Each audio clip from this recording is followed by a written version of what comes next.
Tea ಅಥವಾ coffee ಬೇಡ ಅನ್ನೋರಿಗೆ ಈ ಕಷಾಯ ಮಾಡಿಕೊಡಿ. ಖಂಡಿತವಾಗ್ಲೂ ಅವರಿಗೆ ಇಷ್ಟ ಆಗುತ್ತೆ.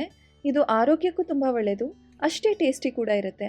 ಇವತ್ತಿನ ವಿಡಿಯೋದಲ್ಲಿ ಮನೆಯಲ್ಲಿ ಸುಲಭವಾಗಿ ಕಷಾಯದ ಪುಡಿ ಮತ್ತು ಕಷಾಯ ಹೇಗೆ ಮಾಡೋದು ಅಂತ ನೋಡ್ಕೊಂಡು ಬರೋಣ. ನಮಸ್ತೆ ಎಲ್ರಿಗೂ, ಡಿಸ್ಕವರೀಸ್ ಆ್ಯಂಡ್ ಡಿಲೈಟ್ಸ್ ಚಾನಲ್ಗೆ ಸ್ವಾಗತ.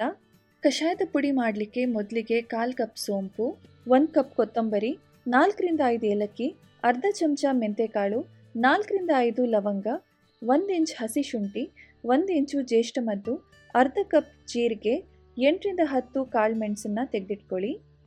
ಈಗ ಸ್ಟವ್ನ ಲೋ ಫ್ಲೇಮ್ನಲ್ಲಿ ಇಟ್ಕೊಂಡು ಒಂದು ಪ್ಯಾನ್ನಲ್ಲಿ ಮೊದಲಿಗೆ ಕೊತ್ತಂಬರಿ ಹಾಕಿ ಅದು ಗೋಲ್ಡನ್ ಬ್ರೌನ್ ಬಂದು ಒಳ್ಳೆ ಘಮ ಬರೋವರೆಗೆ ಚೆನ್ನಾಗಿ ಹುರಿಬೇಕು.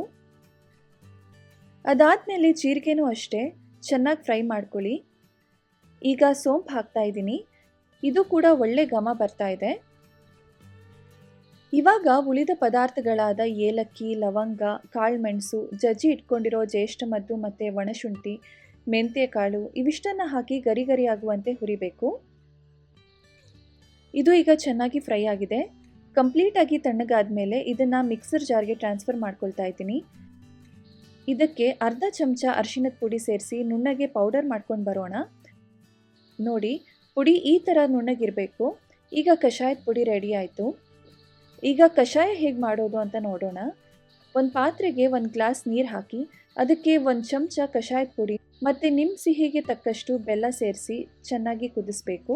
ನೀರು ಚೆನ್ನಾಗಿ ಕುದಿ ಬಂದ ಮೇಲೆ ಅದಕ್ಕೆ 1 ಕಪ್ ಹಾಲು ಸೇರಿಸಿ ಇನ್ನೊಂದು ಕುದಿ ತರಿಸ್ಬೇಕು. ಆಮೇಲೆ ಇದನ್ನು ಒಂದು ಲೋಟಕ್ಕೆ ಸೋಸ್ಕೊಂಡ್ರೆ ಬಿಸಿ ಬಿಸಿಯಾದ ಹೆಲ್ದಿ ಕಷಾಯ ರೆಡಿ. ನೋಡಿದ್ರಲ್ಲ ಎಷ್ಟು ಈಸಿಯಾಗಿ ಈ ರೆಸಿಪಿನ ಮಾಡ್ಬೋದು ಅಂತ. ಈ ವಿಡಿಯೋ ಇಷ್ಟ ಆದರೆ ಲೈಕ್, ಶೇರ್ ಮತ್ತು ಸಬ್ಸ್ಕ್ರೈಬ್ ಮಾಡೋದನ್ನು ಮಾತ್ರ ಮರಿಬೇಡಿ. Thank you for watching.